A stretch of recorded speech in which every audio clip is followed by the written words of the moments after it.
আসসালামু আলাইকুম। সাতক্ষীরা কুকিংয়ে আপনাদের স্বাগতম। আমি আবারও চলে এসেছি নতুন একটা রেসিপি নিয়ে।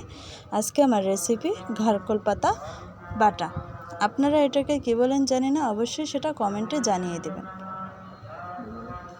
প্রথমেই আমি এই ঘারকোল পাতা গাছটাকে আমি ছিলে নেব। এটা যেহেতু কচু গাছের মতন, সেহেতু কচুর ডাঁটা ঠিক যেভাবে ছিলতে হয় ঠিক সেভাবেই এটাকে ছিলে নেব।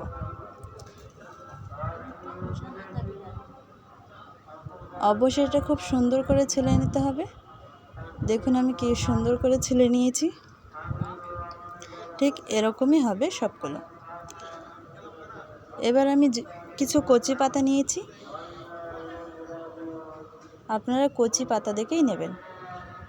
আমি কচি পাতাগুলোকেও খুব সুন্দর করে কুচি করে কেটে নিচ্ছি। এভাবেই খুব সুন্দর করে কুচি করে কেটে নেবেন। আমি ডাঁটাগুলোকে কুচি করে কেটে নিয়েছি, সাথে এটার সাথে 2টা পেঁয়াজ দেব। পেঁয়াজটাকে আমি ছিলে নিচ্ছি, ছিলে কুচি করে নেব।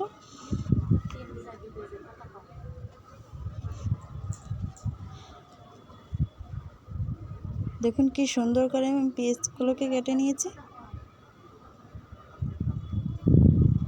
এটার সাথে আমি কিছু রসুন অ্যাড করব।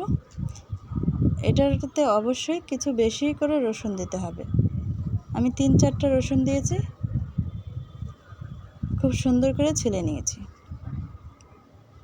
এগুলোকে আমি সব ব্লেন্ডারে পেস্ট করে নেব।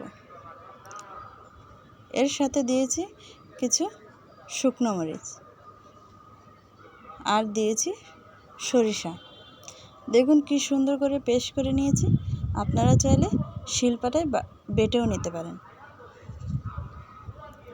ঠিক এভাবেই মিহি করে বাটতে হবে।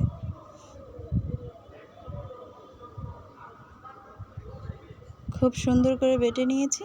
এবার এটাকে আমি চুলায় বসিয়ে দেব।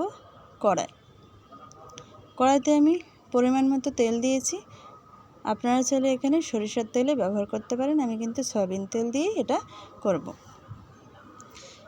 তেলটা গরম হয়ে আসলে আমি পেস্টটা দিয়ে দেব।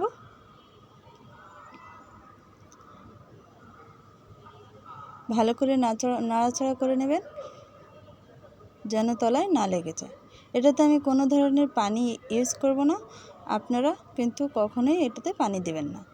এটাতে আমি সামান্য পরিমাণ হলুদ ব্যবহার করেছি আর স্বাদমতো লবণ। খুবই অল্প উপকরণে এই ভর্তাটা বানিয়ে খাবেন বাসায়, অবশ্যই ভালো লাগবে।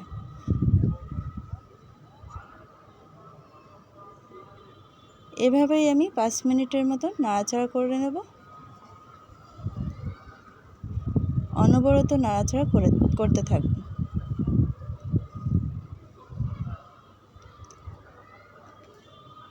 এভাবেই নাড়াচাড়া করে আমি পুরো পানিটা শুকিয়ে নেব। এটা একদম মিডিয়াম আঁচে করতে হবে, আপনারা মিডিয়াম আঁচেই করে নেবেন। চুলার আঁচটা কিন্তু হাই হলে চলবে না।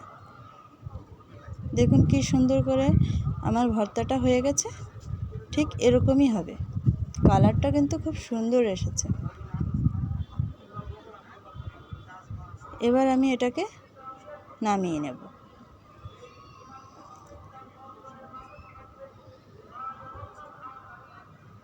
দেখুন কি সুন্দর হয়েছে আমার ভর্তাটা। এটা একবার বাসায় অবশ্যই ট্রাই করবেন। যদি আমার ভিডিওটা ভালো লেগে থাকে অবশ্যই একটা লাইক, শেয়ার এবং সাবস্ক্রাইব করবেন। ধন্যবাদ।